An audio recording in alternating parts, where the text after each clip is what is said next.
You're listening to Arsenal Pass, a flesh and blood podcast for players by players. And all about strategy, leveling up, and the latest news in the world of Wraith. Welcome to Arsenal Pass. I want to start episode 102 of Arsenal Pass, Brendan, with one positive and then some constructive things to talk about. I had an awesome time this past weekend playing pre-release. Outsiders is maybe my favorite Flesh and Blood set to date. Although, you know, maybe that could change, right? We haven't played Constructed yet, but I had an awesome time at the pre-release. On a negative side, though, unfortunately, you didn't get to play a pre-release, and I do want to talk a little bit about that because we haven't recorded a pod in 2 weeks because we did the set review in between, so we actually recorded that directly after episode 100. We did episode 101, so you haven't heard from us. Well, we haven't spoken to you technically in 2 weeks, although you have heard from us in the past week. I want to ask you, kind of just to give us a bit of a background on why it was that, unfortunately, you couldn't get to play a pre-release, and how does this issue change for the future? Well, I will say, to be fair, on the Saturday, I did have one. I'd been calling stores, texting store owners that I had known for literally the entire week before. Couldn't get into anything. Nothing was posted on websites, et cetera, et cetera. I did have something pop up on the Saturday, but it was like, hey, there's a store. They don't care about Flesh and Blood anymore. There's nothing posted. It's an hour away. Maybe you can drive here and maybe they'll have a spot. And I was like, nah. And by the way, there's no prize support. And I was like, I don't really care about the prize support, but I don't want to drive an hour to not get it done. Yeah, I mean, I think that this is sort of it's a larger issue that's affected other types of events. Like, it's affected pre-releases for a bit. I don't think it's been this bad before.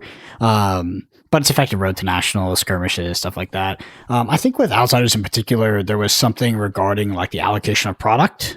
They were given like just pre-release product or something instead of actual product to sell or something like that. But yeah, basically from what I understand in North America, there was a lot of regions where it was really tough to get into pre-release. The caps were really tight. The prize support was really tight, et cetera, et cetera. So I know myself and, you know, on Twitter, quite a few other people weren't able to get in. So how can they fix it?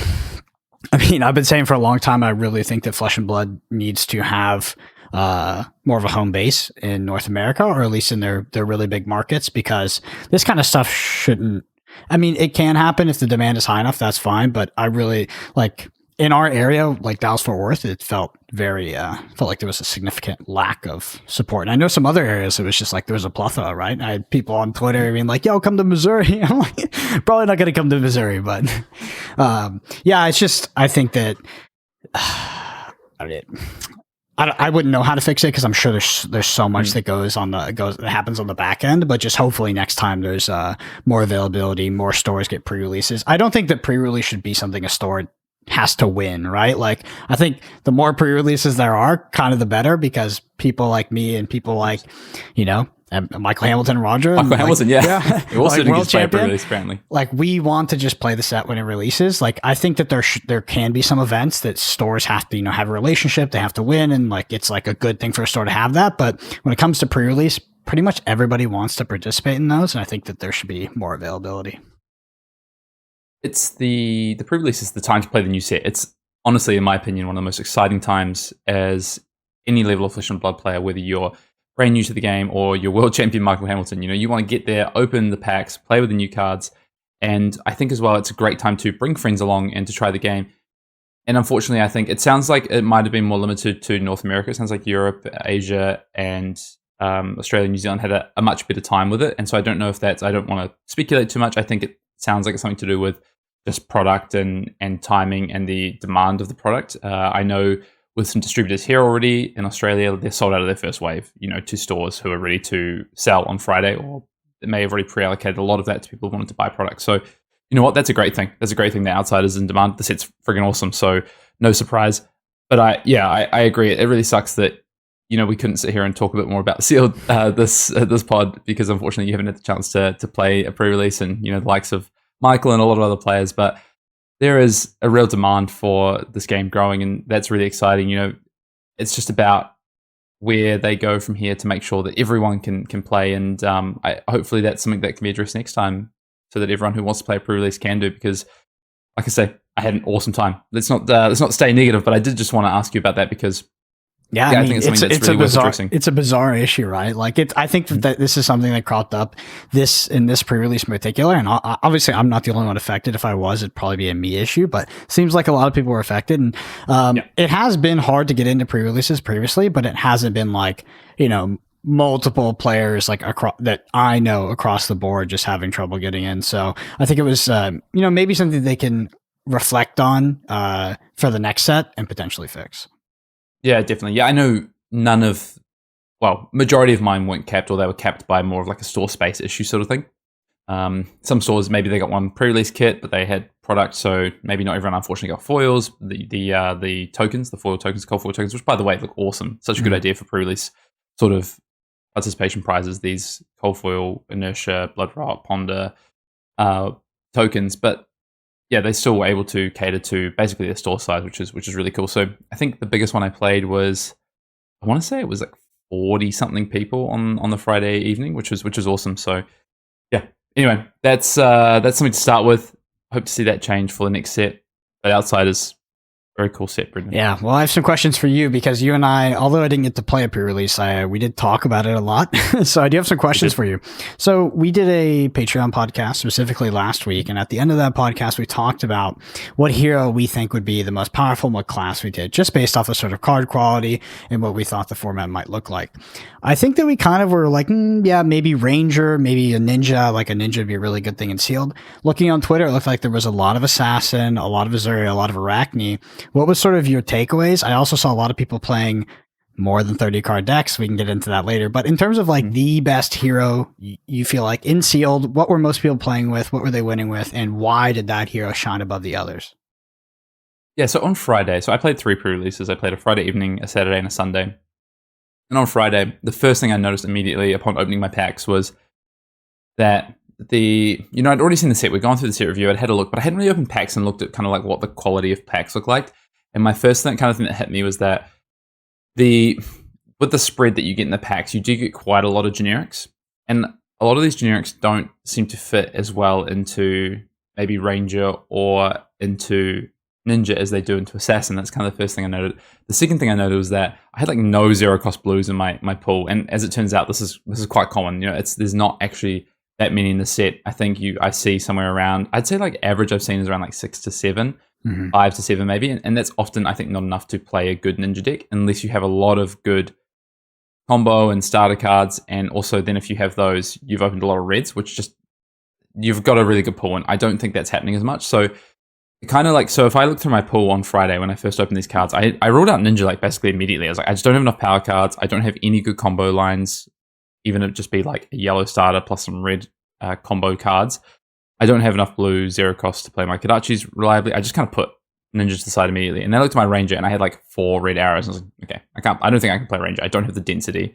So I kind of defaulted to Assassin on the Friday. And me and Yuanji had done episode 1 of Limited Time Only. And we talked about, probably just playing most of your playables. And that's kind of what I decided to do. I decided to play like 35 playables, I think. And then round 1, I played an Assassin Mirror. And I think a lot of people have come to the same conclusion. Just play your best cards, and a lot of people were defaulting to Assassin. And we went to Fatigue in round 1. And it was a really big learning for me, and already in round 1. And it kind of, by the time we got to round 5 of that event, it was kind of a case of a lot of people had defaulted to Assassin. A lot of people already started to find out that these games are quite grindy, and card economy is really important. And people were still trying to figure out what that meant for their decks and how they were building them. But I think what it ended up meaning is that majority of the time, we're going to get more playables in Assassin, and you were going to get average quality of deck that was better because of Spider's Bites versus not being able to play your Kodachis versus not having enough red arrows and a red pump spells and threats and Ranger. Yeah, so were Spider's Bites specifically better than Kodachi in most scenarios because of the lack of blue zero costs? Yes and no, but it's really hard to double Spider's Bite in a turn because you're holding 2 blues if you do so. And actually, the second Spider's Bite is kind of redundant. Because your opponent, if they take the first one, it probably means they have some number of block 3s, either it be non-attack actions, reactions, or even an attack action. They just want to block with 1 card. And if you attack with the second card, they can often just, for free, throw a 2-cost attack action at it to basically negate that second one and use their card that already defends for 1. So you're keeping resources. You need 2 blues if you want to do that, plus play another card, or you minimum need 2 cards to pitch to attack with 2 Spider's Bites anyway. So it's often pretty hard to do so. Whereas with Kodachi, it's a lot more. Like I did play against a couple of good ninja pools, and it was, Kodachi threat. Like it is the classic kind of Katsu or ninja thing, whereas it's a bit harder with Spider's Bite. So I think it came down more to just the fact of, like you say, you probably don't have zero cost blues, but then also how good was your pool in general to actually facilitate what you're doing outside of your weapons. Mm-hmm. You talked about game 1 going to fatigue. So how often do you think it's correct to play more than 30 cards? And do you just play as many cards as possible, or like what is the criteria for like how many cards I'm putting in my deck? Like what cards do I just put everything, or is it like, maybe I'm playing 34, not 39 or something? Like how do you find that deck size number? Yeah, it really evolved as the weekend went, I think. And it was really, really interesting following like Fab Twitter and seeing people kind of start to click on to like what the format looked like and how many cards to play. And I think you can look at it kind of like a bit of a bell-shaped curve where you play more cards. I think your game plan and the quality of your games and your likelihood to participate in these games and not fatigue gets better. And then it comes over a point where you actually go down the other side, the quality of your deck becomes so full of chaff and jank that you don't worry about fatigue. You're just going to die before then because you've got too many block 2s. You don't have enough ways to present threats. And you might even just fatigue because you just don't have enough good threats to actually threaten damage on your opponent, and they'll force more cards out of you. So I think in the end, it turns out to be somewhere around playing majority of your playables. Nick, who we had on Limited Time Only, had like a really good rule where he likes to play 1-to-1 ratio with 3 blocks versus non-3 blocks. So if he opens like 18 to 19 3 blocks, he'll often play like 37 to 40 cards in his deck, depending on like what kind of cards he opens. And I think that's like a pretty good rule. I think somewhere around like 34 to 40. I will say the exception I found was like Riptide, where I think you play just majority of your cards in Riptide because you don't have a weapon. So some of these even more like chaffy kind of yellow attack actions and blue attack actions that maybe you would just cut in Assassin are going to be threats for you in the late game when you don't have a weapon and you need to just kill your opponent. Because you can actually pretty easily actually fatigue people with a deck like Riptide, and it's done through presenting threats. It's not done through just blocking out. Do you think that the Rangers suffer from not having a weapon in this set like they did in previous sets like Arcane Rising? No, I think Barbed Castaway is really, really good, and I think it's quite a cool weapon for Limited. I think maybe Azalea does to a degree for Sealed. I'm not sure. It'd be interesting to see how she plays out in Draft. But no, I think Barbed Castaway is like such a strong weapon and Riptide Hero paired with Riptide's hero ability that you have a lot of incentive to play range outside of just red arrows. Like you have cards like Virulent Touch and Death Touch that Riptide can get to Arsenal. You have ways to trigger Riptide ability to then use your Barbed Castaway for that aim counter ability to effectively extract extra damage from a permanent on the table. So no, I think it's a really, funnily enough, a really well designed set by LSS, and I think they've put a lot of time and effort into what the Limited play will look like, which I do think is a move on from where they've been in the past. Are there any heroes in the 3 subsets of classes, so you have Assassin, Ninja, and Ranger, that feel almost strictly better than the other in Sealed? Yeah, Riptide and Azalea, I think, if the alluding to there. I think you're going to see... I think I made a claim on our pod last week, so a week and a half ago from us recording, where I said that I thought people might, like Benji might have like one of the best win rates of the weekend, and people would probably default to like Arachne, and I think people ended up defaulting to like Azuri in the end, and I think probably Riptide maybe had one of the best win rates. It's really powerful, but I do think you have to have the right pool for it. But I think if you open the Ranger pool, you're probably just defaulting to Riptide over Azalea. But I'd be keen to hear in the comments, like, do people find that different? Like, do people have really good Azalea pools? Because I didn't really see them, but I imagine they're out there. Like, if you open a couple of red, scout the periphery, you open some of the lace with cards that mean that you're getting dominate off your arrows is really good. And there's an arrow, I think it's called Spire Shot, that like lets you not opt the top 2 cards, but you get to look at the top 2 and put them back in any order. I think that's really powerful for Azalea's ability. So I'm sure if people open those, they could have had a really good Azalea deck. But I think a lot of the time I saw, like, some people show me their pools. They're like, yeah, look at this Ranger pool, I'm playing Azalea. And I was like, it looks really good, but I probably would have just played Riptide, to be honest. And what about Benji? I haven't heard Benji mentioned too much. How did that hero feel specifically in Sealed? I didn't play against a Benji. I only played against, maybe I played against one Benji, but I think it ended up being that Katsu was probably just better, because if you if you did open up a ninja pool, it was likely to just be filled with like a lot of reds in your class. And I think that meant that you wanted to actually just play Katsu for the hero ability and just kill your opponent. Just play this more kind of like, think of like Uprising Fire style in Sealed, where you just kind of, it's actually more of a race. You don't get to fatigue and you have a lot more damage density, but more threat density.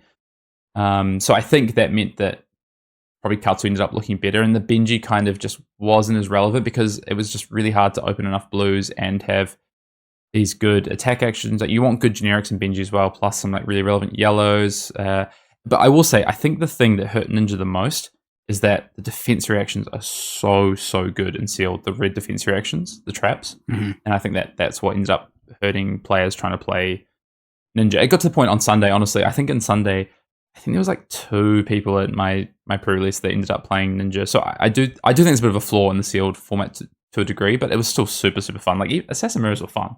Yeah, talk to me about the dichotomy between, playing an Azuri deck or playing an Arachne deck, and what kind of cards facilitate that. Why would you play one over the other?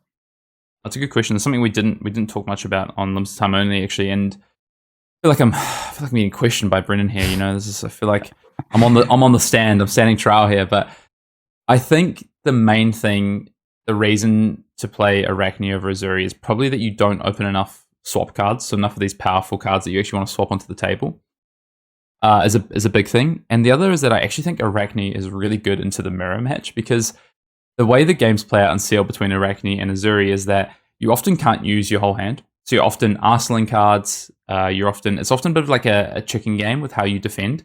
So say you come with Spider's Bite. If your opponent doesn't defend, you're really incentivized to play out your hand, right? Because their defensive is going to be a lot worse.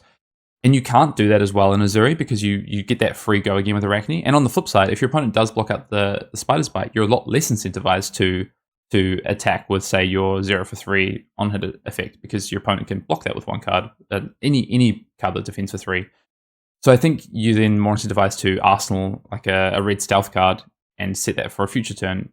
And with Arachne, you can do that and still play out like a 4 or 5 card hand the turn following, but you can't do that as well with Azuri. So I think Arachne is a bit less punishing in some of those mirrors. At least you play out your hands a lot better. And sometimes in the Assassin mirror, it did feel like you couldn't play out your hands. Like there would be times where you kind of, I don't say you give yourself like an IP penalty, but for the right reasons, yeah, you kind of did. You kind of didn't play out cards because it didn't make sense to, because threat density and card economy is really important. So in our set reviews, we sort of evaluated Blood Rot cards as the best, and then Frailty cards, and then Inertia cards. How did you feel those tokens ranked up against each other? And do you think we are correct with Blood Rot being the best, Inertia being the second best, Frailty being the second best, and Inertia being the worst? I think Frailty is the best in Limited. Well, in Sealed anyway, I because of the amount of Assassins being played, and also it's still just really good in terms of the way that good Riptide decks are playing. It usually was a 0 for 2. But it just ends up being so impactful to blank that Spider's Bite. It just changes how your opponent has to play the game. And you can even the red trap that gives it, like you can play it on that Spider's Bite. It blanks the potential for them to even attack with the second one, and blanks like an attack from Arsenal, plus you get all the power back in your hand for blocking. So Frailty felt really powerful. It's really close. Don't get me wrong, Blood Rot Pox is as good as we thought it was. Like, it is really good, and it helps put pressure on the opponent, helps close out games. But because of the kind of the power level of the set, often, that blue that someone could keep to pitch for that might not be doing much else anyway, other than just maybe blocking for 1 or 2 damage. So it was maybe a little bit less powerful than I thought. And Frailty was definitely more powerful than I thought it was going to be. Mm-hmm. So you talked about the power of defense reactions. How powerful did you feel attack reactions were in this set? Less powerful than I thought. Mm-hmm. I can expand. I guess the thing with the attack actions, particularly the ones that cost 1, the ones that we rated really highly, so Spike with Inertia, Spike with Blood Rot, all those, all the Assassin ones. The fact those cost 1 is actually a pretty reasonable cost. Like, don't get me wrong, those cards are really good. They defend for 3. They can be 1 for 5s often, or if you've got the floating resource on a 0 cost stealth card. But they can also be like really telegraphed and a little bit awkward at times, because you don't have the stealth card, or you have a yellow stealth card and your opponent can just play around it with like the defense reaction. So and again, the defense reactions are really good, so it does help. But they are still really good. I think Razor's Edge is like actually tended to end up being the best one because of the 0 cost. I mean, on a whole, it's probably not better than those, but it is a common. And those cards are like the yellow is really good. You can pitch it for late, and you can play it off like a 2-card hand to push lethal through and things like that. So yeah, the attack reactions were still good, but I think people were opening. Well, I'll say this: people were opening pools and saying, "Oh, I didn't open any attack reactions. I probably shouldn't play Assassin." And I just don't think it's that relevant. Like the attack reactions weren't the be all and end all. More importantly, were just good attacks. The defense reactions were more important, and some good stealth cards. Mm-hmm. That makes sense. Yeah, it does make sense. I had one more question that I was like really. And then the prosecution will rest. Yeah. Well, okay. So, did you have any cards that stood out as overperforming, and inversely, did you have any cards that stood out as underperforming from what you expected? Yeah, definitely. I'll just kind of like shout a few names that I think the cards that underperformed to a degree were definitely some of the attack reactions. I think sometimes just a little bit awkward. Often better just to defend with them, to be honest, and get the value out of them defensively. Some of the cards that overperformed were some of the generics. So like feisty locals, especially in red. That card really overperformed. So that's the 0 for 3. If it's defended by an action card, it gets +2. That card was just like an all-star in the late game. It's a card that you can swap them with like Azuri if you need to, although it's just good on the end of a chain. You just come with the Spider's Bite. They take the Spider's Bite, then you come with the 0 for 3, and it's like, especially in the late game, like if they defend that, which if they're at 3 or less life, they have to, then you're now 0 for 5, and they have to respect that and block it out. And taking 3 damage on the chin in this format because of how grindy and sort of how important your life total is and sort of the longevity of the game, that's a lot of damage. So yeah, that card was particularly good, especially if you chuck a pump spell on it. It reminds me of Surging Militia a lot. Like it's a lot closer to Surging Militia than I thought it was going to be.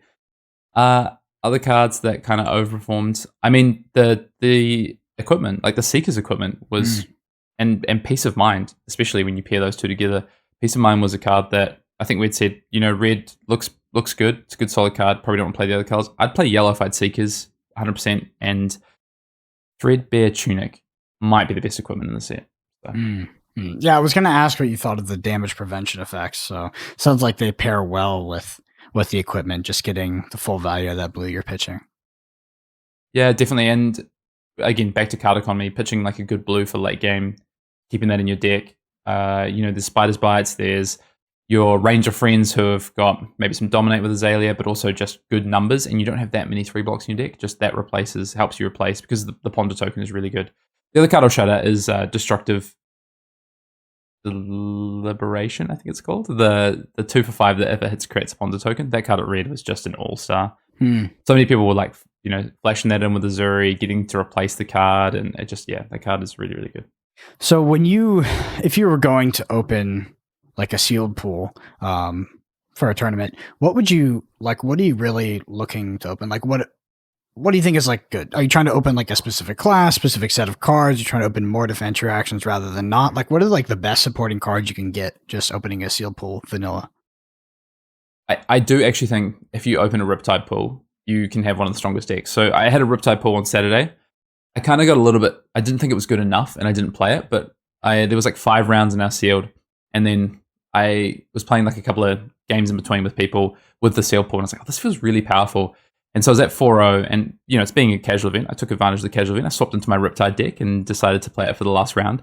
And I got too close to fatiguing my assassin opponent. I ended up killing him with a trap, but it was a lot more powerful than I thought. And I think what you need is about 7 to 8 really powerful red arrows, 4 to 5 red pumps, which again, that's not that easy to get, but there's quite a lot of them, and all of them are really good, and just some good generic attacks. And I think your damage economy in that deck is so good because of Barbed Castaway, because of the Riptide effect, giving you that free reload, and you're on hits with some of those powerful arrows, plus generics. I honestly think that actually if I was playing I would say maybe I really wanted to go and win my skirmish, right? Or there was there ended up being a seal calling or something. I think what I'd hope for is a Riptide pool, to be honest, because I think it can line up really well into Assassin.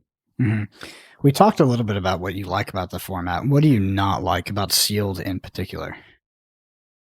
I just think it's that those three heroes, particularly Ninja as a whole class, feel pretty close to unplayable unless you open a really specific pool. Don't get me wrong, people had good ninja decks. I'm not saying you should just immediately play Assassin or you should immediately look at only Riptide and your Assassin, but I do think it's probably not enough playability to Katsu and Benji. And I could be wrong, right? Like the format might develop and it might turn out that there's a different way to play with Kodachis that you don't need as many zero costs and things like that in Sealed, but that was definitely my takeaway is that that's probably the negative. Mm-hmm. I'd love to see a bit more balance in maybe the heroes. So extrapolating from this past weekend, how do you think this format shapes up in draft? Oh, it's a big leap. I'll tell you what, I can't wait to draft this weekend. I've already booked in 3 drafts for the weekend, over the weekend, as the set releases. I think it is going to be different. It's definitely going to be different to the Seal format. I don't think it's going to be as grindy. I think your average card quality is going to be better. Now, don't get me wrong, because there's the same amount of, there's less cards, right, that you have access to. But I think what's going to end up happening is that, you get to distribute those cards around, and Azalea, Benji, Katsu are more playable. So I think you're going to end up with having better decks, more focused decks. You're going to have some pretty crazy ninja decks, which won't let people get to second cycle. They have too much damage in them. The format will be, I don't think it will be, it's not going to be Uprising speed. It's not going to be Tales of Aria speed, but I do think it's going to be faster than the Seal format. And I think there's going to be a lot of, the draft itself is going to be super interesting, especially the first few weeks as people kind of feel it out. Like these hybrid cards, right? Like how do you stay open, these dual class cards, and then what does your deck end up looking like? Like talking to Nick on Limited Time Only, he made a pretty big claim. He thinks you can probably stay open most of the way through pack 2 between your hero, so you can get into a class and then decide your hero, or decide between 2 classes and then even choose your hero in the 3rd pack, which is pretty huge. Mm-hmm. Yeah.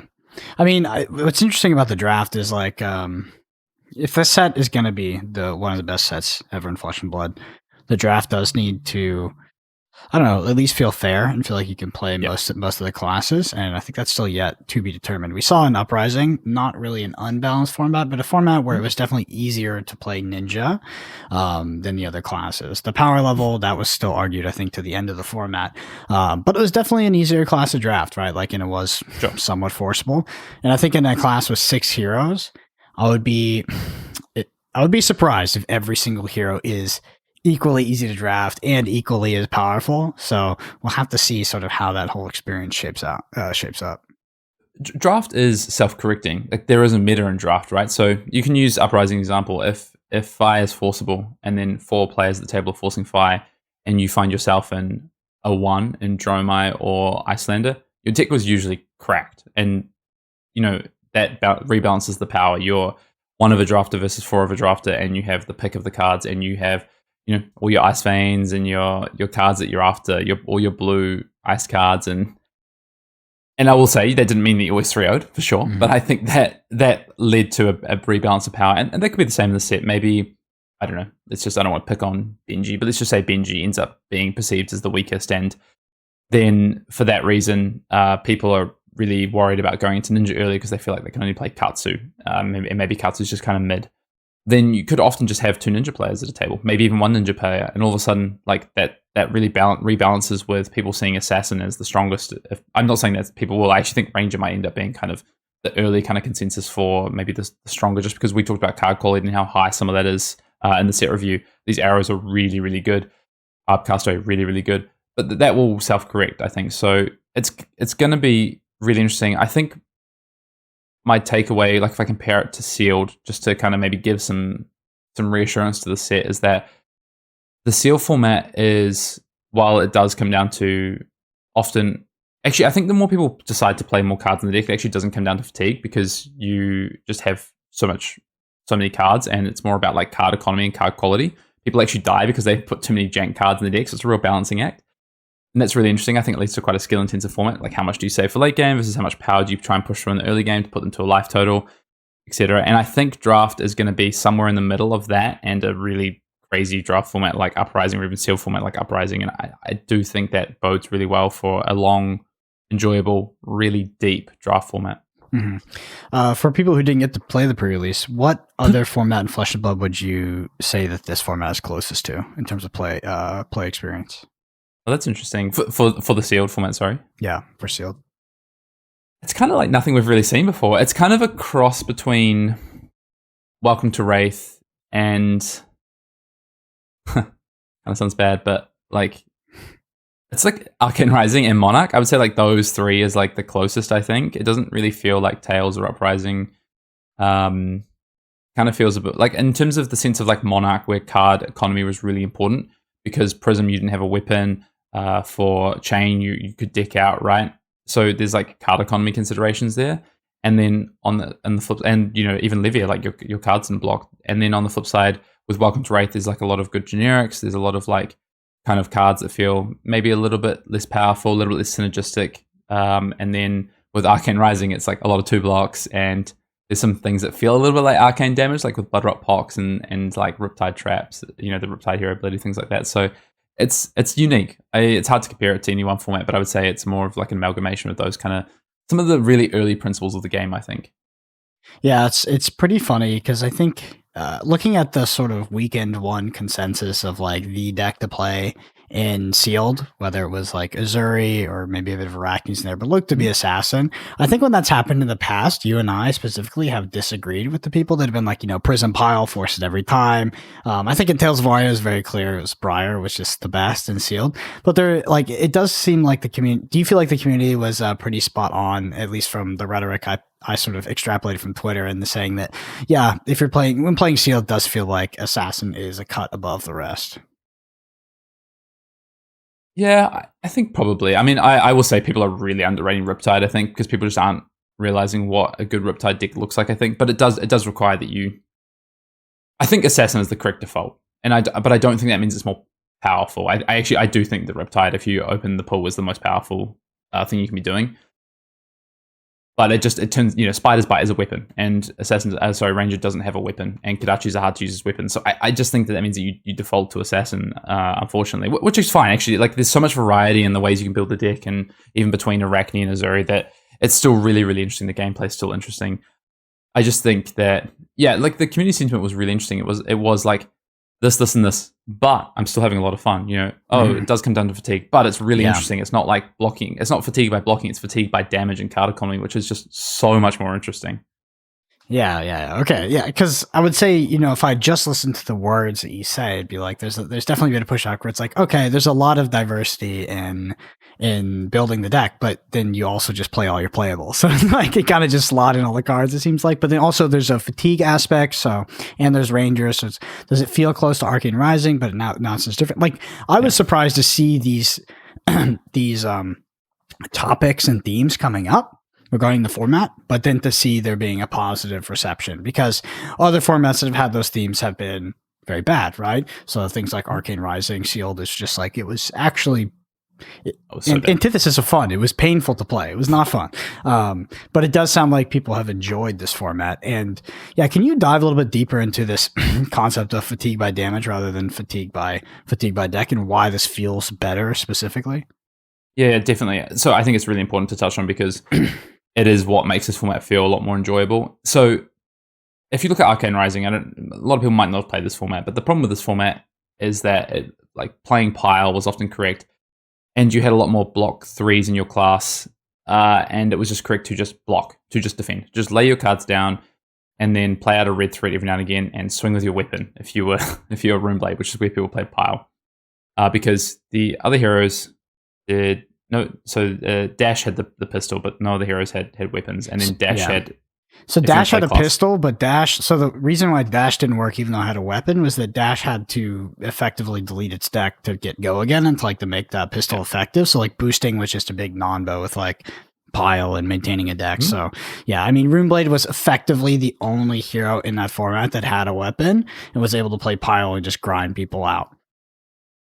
Yeah, exactly. So that's what that format felt like. A lot of defending and mindless defending. I just defend this because it's damage. Defend damage. How many cards? And this in your format, deck? on the other hand, yeah. This, on the other hand, in this format, the Spider's Bite really changes that up, because so if you want to throw a card at their 1 damage dagger coming through, then you've lost a card from your deck doing so. They have not lost a card from their deck doing so. So already card economy from attacking is better. And if you don't, then all your cards defend worse. So now when you go to defend their threat, you're having to spend more cards, or you're leaking damage. So immediately, your card economy is worse. So if you did that, if one opponent just attacked with dagger plus threat for the whole game, and the other player blocked, the player defending is going to fatigue first. So that's kind of what you mean by fatigue by damage. Attacking actually forces cards out of your opponent's deck. And to take that a step further, the reason this becomes so interesting is because it comes about how do you manage the reds in your deck. The power level of attacks is not necessarily that strong, so you need to be using them in the best way possible to get cards out of your opponent. Try and get some of their red cards if you can with a really relevant on-hit effect, and all of a sudden your card economy is getting higher. And in the late game, as good as Spider's Bites are, they're not Kodachis in the late game. It's really hard to attack with 2 of them, so you do still need some threats in the late game. And this is where we're seeing Riptides actually run Assassins out of threats, because they can't really come in with more than one attack, while one Spider's Bite rather, while on the flip side, Riptide's coming in with some arrows, some blue or yellow arrows that are saved, or even just blue or yellow attack actions. So that's kind of what it means, really, is this fatigue by damage, is that it's not just about mindless blocking, it's about strategically deciding when to attack, when to block, when to take damage, when to not, and how to, move through into the end game effectively.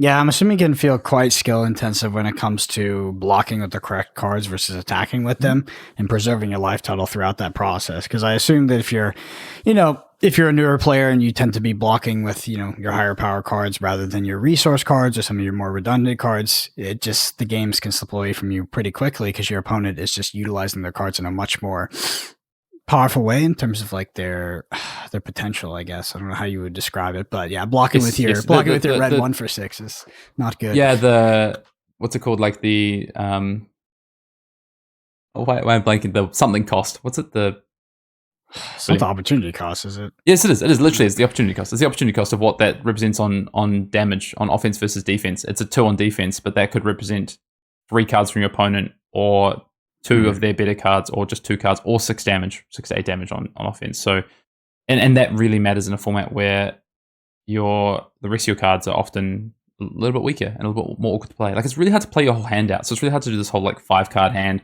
present 15 damage thing. That's not really a thing in this sealed format. It might be a thing in draft with Ninja, but it's not really a thing in this format. Do you have anything else to sort of cap off our discussion of, post pre-release, your summary of the set, or? Not really. I mean, if you want to hear more about how to kind of, I guess, construct a sealed deck and kind of the really big takeaways of the most powerful cards and really tips and tricks on kind of crushing the seal format if you're heading to skirmish season, then check out Limited Time Only. But I think we've kind of talked a little bit more holistically about what the seal format could look like and the health of it. And it's really interesting. I can't wait for you to play some games. So maybe we can even play some sealed. I honestly think, so if I was going to go to hang out with some friends and they're like, oh, we should play some sealed, this is the format I'm going to opt to play every time, because I think it's the most interesting from a skill standpoint. My games against some of the better players in my area were ridiculously fun. There were so many decisions, there was a lot of tense moments in the game, which I just haven't felt in a lot of other seal formats, where it's about, oh, you have that card, or oh, you have a lot of these red bombs and I don't. It's not like that. I think the enjoyability of the seal format is a lot higher. And I think my kind of final statement I would say is that I think if LSS can produce seal formats like this moving forward, that have these interesting game states, that don't feel one-sided, that have tense game decisions, as Sasha likes to talk about, I think they should use the seal format more. I think they should definitely be using it for skirmishes. I even think that they should use it for some of the level 2 events, so tier 2 events, so Road to Nationals, ProQuest, even calling. I would love to see day 1 sealed, day 2 draft, calling like you used to see in Magic, if the sealed format is going to be have this much integrity. I don't really particularly want to play 7 or 8 rounds of Assassin Mirrors, although I thought they were interesting. But I do think that maybe if the set was a little bit more balanced with heroes, then they've got a set on their hands for sealed that they could use a lot more widely. Yeah, I mean, we did that in Tales of Aria, which was probably one of the worst sealed formats. Yeah, that's which was an experience for sure. Let's definitely open it up and see what your Briar cards look like. Or you're playing some sort of Fatigue Guardian, not Fatigue by damage, but Fatigue the boring way. The lame way. Yeah, so we did.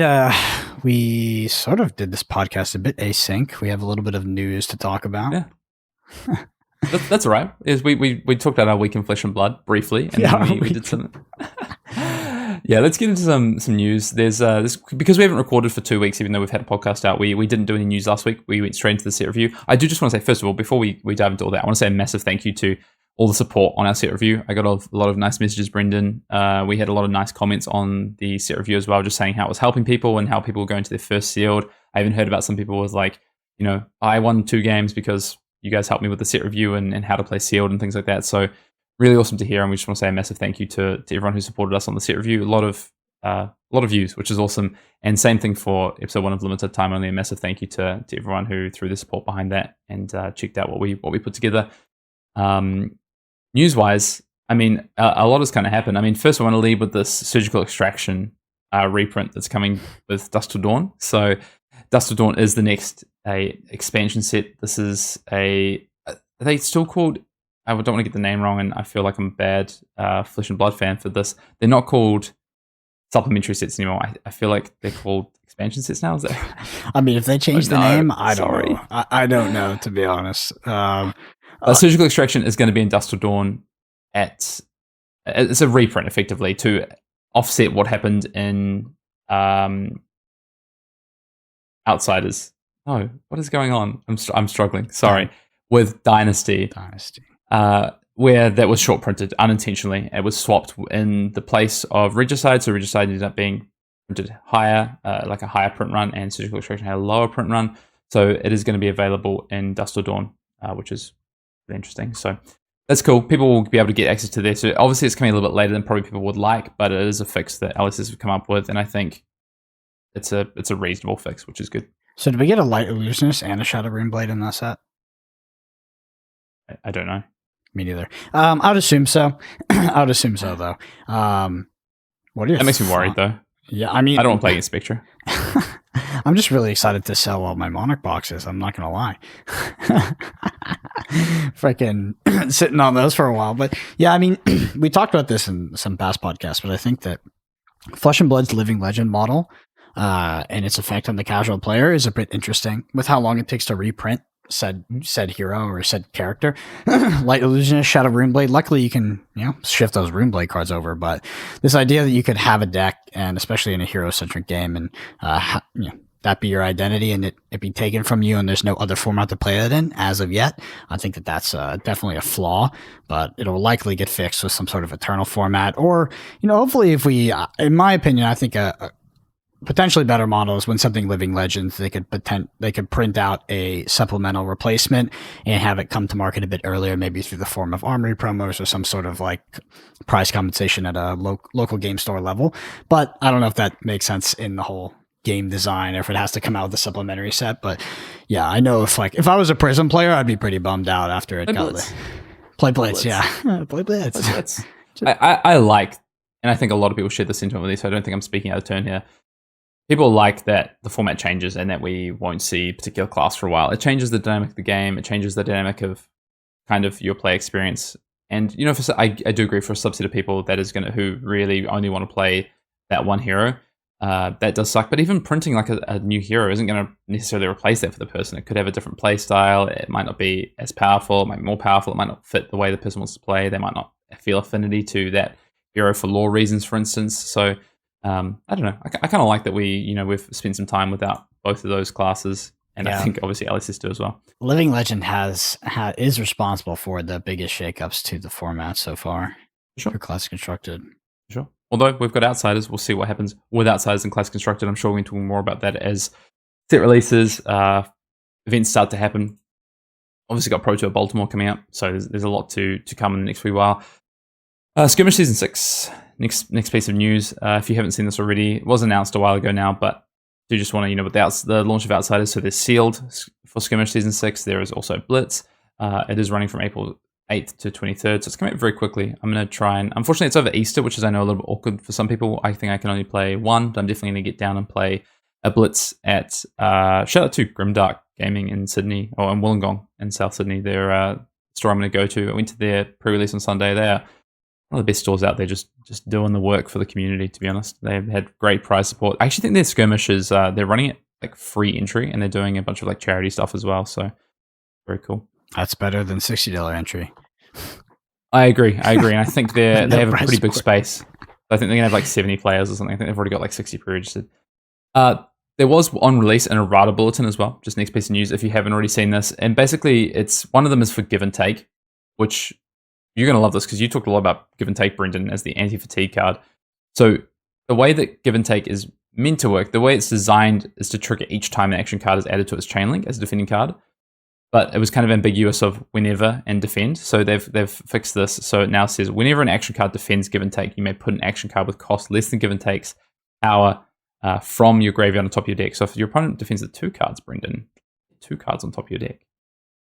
You know, I knew that. That's why I rated it so highly. So foresight, some future sight, some inside information from Brendan there. He knew Give and Take was going to be better than it was. So I just don't miss with the ratings, you know. Yeah, I mean, this is a card that I think is going to see play in Briar for sure, especially with that change. Mm-hmm. Way to loop Channel Mount Heroics. When you play a Channel Mount Heroic, play this, come in for 6, you're probably not going to defend it. Okay. Especially in the late game. Very, very good. And the other one is Backheel Kick, which, what they say, didn't have a wild condition as part of its combo ability. So they wanted to fix the static. Basically, it's designed to have combo ability effect apply to increase in power from cards like Twin Twisters and Benji. And so it can only do so if granted the ability from combo that it's functional while in the stack. So it's led to an issue. So they've just changed it to combo if Twin Twisters was the last attack this combat chain while this is face up in any zone and would gain attack. Instead, it gains that much +1. So that one's more functional just to make sure it makes sense. And the Give and Take is, it is more powerful than maybe it might have appeared at first. And they wanted to make sure that was exactly how it works for people. So it all makes sense. We did a giveaway to celebrate 100 episodes of Arsenal Pass, Brendan, and I have a winner. If you didn't see this, we said, drop a comment, tell us what you like about Arsenal Pass. So I think you asked a question about the format, maybe? Something like that. It was weeks ago at this point. I know. At this point, it's like 3 weeks ago that we recorded that episode. But we did ask for some reviews and stuff as well. We are still, if you do want to review the pod, you can go to ratethispodcast.com/Arsenal Pass. We really appreciate it. It helps us out a lot. Or if you're on Apple Podcasts, maybe you listen on Apple, you can also leave us a review on Apple Podcasts as well, which it just helps us really get out to more people. People see Arsenal Pass, and if you enjoy us, then we really appreciate it. Yeah, it's by far the most helpful thing you can do for us. It's by far the most important thing. So if you do want to support us and you have been listening for a while, if you can shoot us a review on Apple Podcasts in particular, that is the number one contribution you can make. And for our giveaway, we did give people double entry if they entered via leaving a review, and we did get a review that is a winner. This is Jay Kelly 0305 from the United States, who gave us very nicely a 5-star rating as well. So if that is you, please get in contact with us at arsenalpassfab@gmail.com. Give us your address details, full address details, and phone number so that we can send you out this prize pack, which includes a Outsiders playmat, a Coalfoil Benji, an Arsenal Pass resource token. And thank you for your nice review. You said you don't have to listen to all 100 episodes. I'm paraphrasing here, Jay Kelly, but if you don't have to listen to all 100 episodes. But if you do, you'll definitely hear a lot about the card game Flesh and Blood. And if that's what you want, that's a second great thing. So we appreciate you. But yeah, again, thank you for all the entries. Some really nice comments and some great reviews. And it's going to do it for the news, Brendan. Is there anything else for us to cover before I guess we get towards the end of this pod? We don't really have a main topic this week. We kind of did it. You kind of peppered me with the main topic, talking about Outsiders. Yeah. What's funny too is that was all off the dome though. It's not scripted. So 52 weeks in a year, right? 52 weeks in a year. So that makes. I'm glad you've learned that. People are like, episode 100. What are you gonna do? What about episode 104? Because that's 2 years. I think that's more of a milestone, to be honest. Because 100 is just like the arbitrary number, but 2 years, that's for some reason a year is not arbitrary. It feels like a lot. We're about to cross that hump. That's what your girlfriend tells you. A year is not an arbitrary number. Every year you must be reminded to make sure you get me a gift. Yeah. So anniversary here in 2 weeks. Yeah. What are you getting me, Brendan?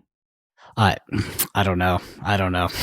It'd be good. We do need more Arsenal Pass t-shirts though. I sent one to our audio editor, Hoodwill, and he likes it. He says it's a bit snug, and I said that was on purpose. Just want to get the guns out. Yeah, episode 104 is coming up quickly. Maybe if you've got an idea for what we should do for the episode, drop it in the comments. I mean, me and Brendan have bandied around a lot of different ideas for topics that we want to cover that are a bit more, maybe a little bit less level up orientated, a little bit less current, and a little bit more about history of the game, some nostalgia things. Maybe that's a good time to do it for episode 104. So let us know what maybe you've got a topic that you think would be a great sort of topic for episode 104. Let us know. I swear to God, I've been waiting for about 2 years for top 10 waifus in Flesh and Blood, but it has just not happened. Not quite what I was thinking. I was more thinking like, the Welcome to Wraith set review. That was my submission for 1 year that just didn't make it past the editing phase. I apologize.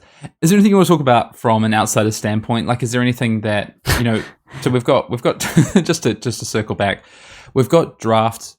People will be drafting this weekend. People will continue to play sealed, but I think we've done sealed. And if you want even more tips, like I say, go check out limited time only. But draft is coming up thick and fast. Are you looking to try and get some drafts in over the next week? Like, what do you think? What are kind of your thoughts? Because you've asked me a lot about my, questions. Obviously, I've played the set already. But what about you? Like, from everything, you were kind of an observer of everything this weekend. From the point of view of an outsider, as they may say. Yeah, so I would like to play drafts. I think the number one thing for me in regards to draft is I hope that my local play group does a sort of draft camp again, which they did prior to the last Pro Tour. It's just very helpful. It's very convenient. You get a lot of drafts in. That's what I like to do. The problem is just like the LGSs are so freaking far away from me, and I know some people drive hours, but for me, it's like everything is a 45-minute there and both ways. So I do drastically prefer draft camps. I'd be looking forward to that. Hopefully some players in the local area, I know Brody definitely has, but have qualified, and we'll be doing that again because it's very helpful. And yeah, dude, so quick tangent. I'm moving apartments this week, and that entails packing things up and moving them. I think I'm done buying sealed product. I have so many freaking cards, dude. I'm drowning. It controls my life. So nevertheless, I do have a Team Covenant subscription still. Zach, shout out.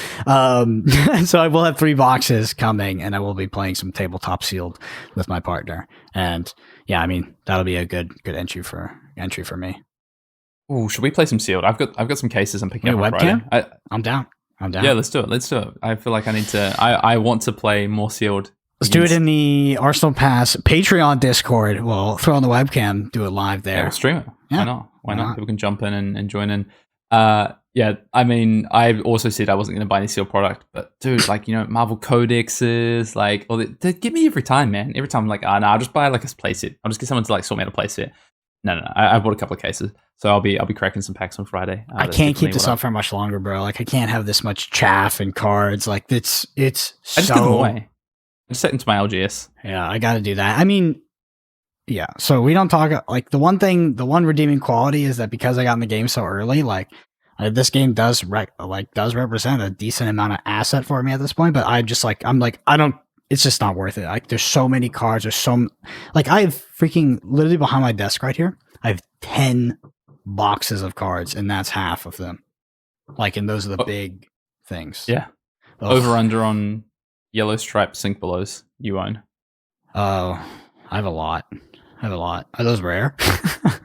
I think people they're desirable. The pink stripe cards like Scarf or Scar. Oh, pink stripe. I thought you said yellow stripe. Yeah. I was like, sorry, pink stripe. I thought you said yellow stripe. I was like, what the hell? No, pink stripe.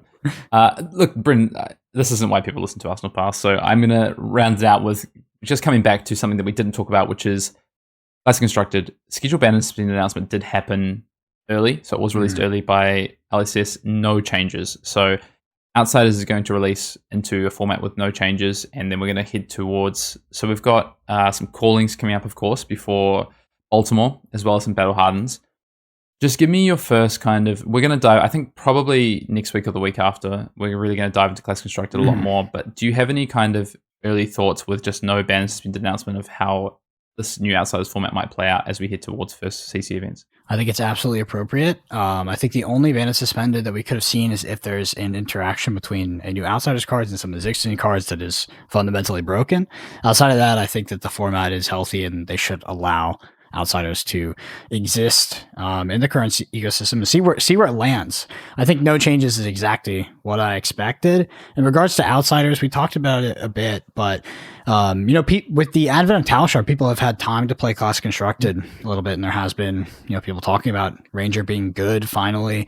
I think that people are still underrating Katsu, and I think that deck will be, or that hero will be very, very powerful. And I think Flick Flack is like actually busted. I think the reason we haven't seen Flick Flag played is because there wasn't a hero that was Katsu wasn't good enough in the past. I think if Katsu is even like a tier 2 hero, like Flick Flack is one of the best cards in the game. We're talking about blues that are 0 for 5s. So it's like, come on. 0 for 4, right? Oh, you turn your build. Yeah, sure. Yeah, I agree. Yeah, I mean, we saw obviously Katsu back in Road to National, first ever Road to National season, and a little bit prior to that. But yeah, it's never really stood top. And I do think Katsu looks really good. I will say I wasn't expecting to see something from the ban suspended announcement, but I wouldn't have if LSS had been sort of trying to get a handle on the format and looking at balancing, and they felt that Ultim and even Icelander was still too good. A ban to them or a hit to them in some way, shape, or form. I mean, Crown of Seeds lives on, right? Which is an eternal question of whether that's correct or not. Obviously, they printed Van Brace. Yeah. Is that the answer? I guess we'll find out. But it's like the that meme where they slap the tape on the water thing. That's like instead of like banning Crown of Seeds, they just start printing all these cards to try to counter it. We'll see. But that's one thing I thought is that potentially that could have been a decision that they made, was to go ahead and look at the format, the health of the format heading into Outsiders, how strong and consistent. I'll continue to talk about consistency in this game and the domination of consistency in Classic Constructed, and it has been for a long, long time. And that is what Icelander and Ultim are, ultimately. So I wouldn't have been, like I said, I'm not surprised to see no change, but at the same time, I might have welcomed something. I just can't tell you what I think that should be, to be honest. I really don't know. I don't want to say like Frigid. I don't necessarily want to say Crown of Seeds, but yeah, heading forward, I think both Ultim and Icelander still look really good. Do not get it wrong. Like Ranger does look really good, and it might be that Ranger now has the tools to also beat out Fatigue Ultim. I think the premier version of Ultim heading into this early part of this format is not going to be Fatigue. I don't think there's so many tools now to deal with Fatigue that I just don't think, whether it's Katsu, whether it's Ranger from an outsider's perspective, or whether it's Briar, which is still around in the format, by the way, there's a lot of tools to deal with Fatigue. So I think Ultim is going to be good, but it's going to be more traditional Ultim, damage dealing Ultim, something like we saw Michael Feng. Yep. Michael's mixed up. Take to top 8 in Auckland, and I think with what he won the Battle Hardened with just recently. So I think that's going to be more on tap. Yep, just the 2-card 8 crowd. That's all they do. It's really good, as it turns out. That's all they do. Yeah. We'll see. I really wish they would have hit Icelander, because then my take that Icelander wouldn't be represented at Baltimore might come true, but it's not looking so good right now. Yeah, Icelander's still really good. I think Icelander gets hurt more than Ultim with this set. I think Katsu upgrade gives you an aggro deck that has like a bit more viability to deal with it. Outside of channel like Frigid, Kadachis do a lot of work, and then you just have good attacks and good breakpoint numbers that they can't necessarily deal that well with, and combo to go and find you these powerful 0 cost cards. And then also just Ranger, just going tall on Icelander is pretty good, as it turns out. So yeah, we'll see. Anyway, Brendan, I mean, we've talked a lot about Outsiders in the set. We've talked a lot about Sealed. The prosecution came at me hard and strong. I hope I answered in a sufficient manner. I'm excited for you to play some Sealed, whether it's with me this weekend or with, you like you say, at home at the kitchen table. I just want to hear your thoughts on Sealed, so I'm sure we'll be talking about that this weekend, and I'll be drafting on the flip side of that. I don't know, anything else to say before we wrap up? Nope, that's it for me. Awesome. All right, well, that's been episode 102 of Arsenal Pass. Until next time, we'll see you next week. See you, everybody.